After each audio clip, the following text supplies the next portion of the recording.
Right, losing in Charlotte 37-29. Yeah, I'm not in my home state anymore. Aaron Rodgers led a furious comeback but fell short. The Packers are now 6-2 and the Panthers are 8-0. Skip, what's your takeaway from this one? Stephen A. Smith, I want you to know, as your brother from another mother, I'm here for you today. I got you. I'm going to have your back on this one because we all know how painful this game was for you because as everyone here will now attest and knew before, the bad man is no longer the bad man. Mm-hmm. The baddest man in the NFL is Tom Brady. Am I right? Thank Patriots you. country loves Thank it. you. Thank you.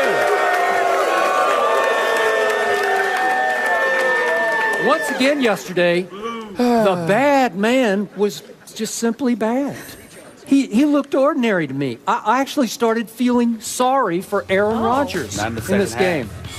So here's what happened. I'm going to give Aaron Rodgers one small break here. Obviously, the Green Bay defense has gone south the last 2 weeks. 2 weeks ago, it was #1 in the NFL in points allowed.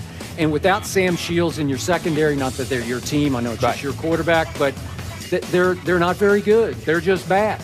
And certainly, when they allowed the 37th point of the game to Cam Newton and company with 9:22 left, 37-14 Carolina, a little fracas broke out on the sideline. And you had, obviously, to me, because they could get no pass rush on Cam Newton, all of a sudden, Clinton Dix is in the face of the great Julius Peppers, who's back in the face of and all of a sudden, Raji gets in the middle of it, and they had a little thing that I don't think it was a big thing. It wasn't. And it actually inspired the defense to go right back out and force a 3-and-out. And then they intercepted Cam Newton, and suddenly Aaron Rodgers was put back in the enviable position of, hey, you score 8 points here and you force overtime. And all of a sudden, it's 4th and 4 at the 4-yard line. And what happened? Aaron Rodgers has gotten gun shy. We know he's been under a little more heat than usual this year. He has not handled it very well. He's gotten tentative. He's gotten deer in headlights. He started to flinch in the pocket. And he was the first to admit, I messed it up. I got scared because I saw something, meaning a pass rusher, instead of Randall Cobb breaking immediately open, and we see what happens with Tom Brady behind a makeshift offensive line. He's a quick read, he's pre-snap read, and boom, the ball is out. Aaron Rodgers can't get rid of the ball. He is brain locking under fire. He's looking for a rusher instead of the first open receiver. And he flat out did not see Randall Cobb for what even Aaron Rodgers admitted after the game. He was big about it. He stepped up to the mic and he said that was a pitch and catch touchdown that I should have thrown. And again, they would have had to go for 2 to force overtime. But that's what Aaron Rodgers has degenerated into this football season. Well, I agree with you. He hasn't looked like the bad man by any stretch of the imagination. We all know that in all seriousness. But I think you cut him some slack, number one, because I thought his second half performance, him bringing them back within a position to tie this game, I think that was admirable because they were getting blown out. Number two, I can't emphasize this enough. Listen, the loss of Jordy Nelson is devastating because Randall Cobb hasn't been what you thought he would be over the last 3 games. The first 3 or 4 games this season, he was formidable. Over the last 3 games, that hasn't been the case. More importantly than that, I mean, listen, we talk about a James Jones, we talk about an Adams. They're decent. We know this. But Jones, you remember the Oakland and the Giants? Neither of them wanted him. He comes back to Green Bay where he had connected with Aaron Rodgers for many, many years, so we know what he can do with that. He made him look good first half of the year. But this guy, Richard Rodgers, that's the devastating blow to me because at that tight end spot, you need somebody that draws attention between the numbers so you can attack outside. If you don't have to worry about somebody in between the numbers but so much, then, you're able to key on the outside. And if you're able to key on the outside, then it's tougher for Randall Cobb and those guys. Randall Cobb is a really, really good 1,000-plus yard receiver, no doubt, but he's a really, really good number 2. He's not necessarily a number 1, but he's the best receiver that you have. And when you've got to throw outside the numbers and you're not drawing any tension between the numbers, I think that inhibits you to some degree. All of a sudden, Eddie Lacy wasn't running the ball effectively as well. Lacy and Starks were supposed to do the job. So there are things going around, and the level of protection that Aaron Rodgers was getting from time to time wasn't there. Now, he can't be absolved because at the end of the day, he's that bad man for a reason. I've seen him play better under equal amount of duress. So I'm not making an excuse. I'm just simply acknowledging, let's be clear about something here. The things that he normally was was capable of doing, he can't necessarily do now because the offensive line is suspect. The play calling still seems to be an adjustment. You've got receivers. None of them are elite on the outside. You have nothing to point to in between the numbers at the tight end spot because Richard Rodgers ain't cutting the mustard. And then on top of it all, your running game doesn't scare anybody. So the combination of all those different things, you remember, they don't have to stack the line of scrimmage to get to neutralize Green Bay's running game because those guys don't perform at an elite level at this particular moment of time. They're good, they're solid, they're strong in between the tackles, but they don't have any elusivity on their resume and their repertoire, rather. So because of that, what happens is it's all about Aaron Rodgers. And it ain't just up to him to throw the football. He has to be a quote-unquote playmaker because he has to exceed expectations because of the limited stuff that he's doing. Then you take into account, what are the 2 games they lost? They go up against an elite defense in Denver, even though it didn't look like one last night against Indy. It did look like one all season long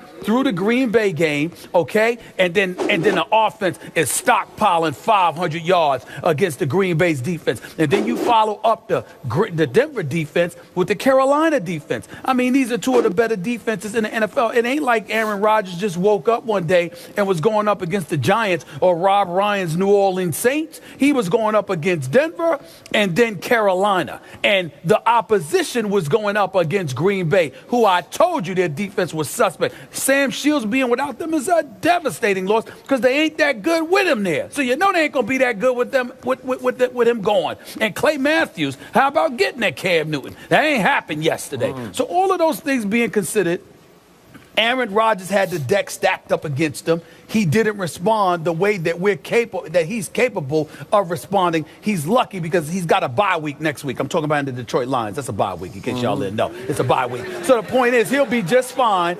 He'll be just fine. They'll get right on track, and things will be okay. But at this moment in time, I don't think you can ignore the fact that Denver and Carolina were 2 defenses that he was going up against, and their defense didn't show up in either game. Okay, but at Denver, he threw Aaron Rodgers for 77 yards. 77 yards. I watched Andrew Luck, as bad as he's been, pick apart that Denver defense in Indy. But wait a minute. You can't go by that because let me tell you this. And I don't want to get into that because we're going to touch on that a little bit later on in the show. But we saw some of the changes Indy made. But let's be clear about something. And Denver came in there ill-prepared last night. And we'll talk about that a little bit later on in the show.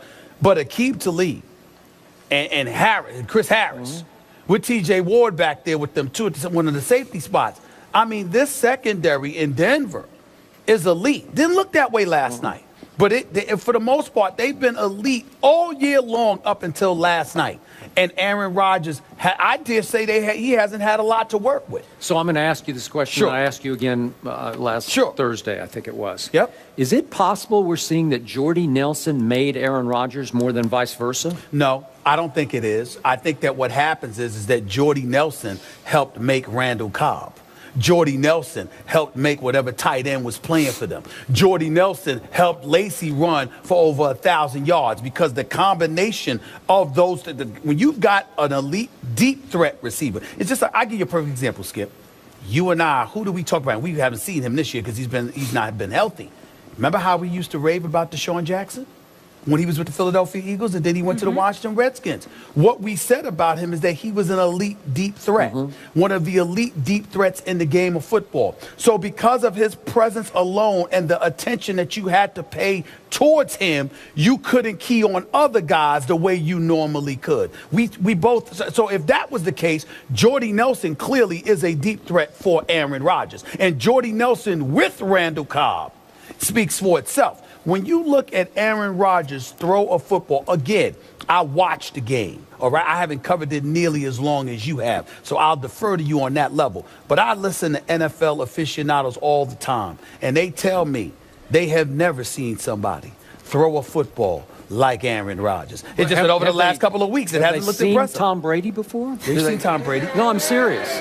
Wait a second. Well, we're going to get there. Well, does Tom Brady have a deep threat? I haven't seen one this year. I've been watching. I'm waiting for a deep threat. I don't see one. What you're doing is you're doing Molly's job because you don't want me to go to that subject yet. We're going to Tom Brady next, are we not? After commercial, are we not doing that? Or you want to bring it up now?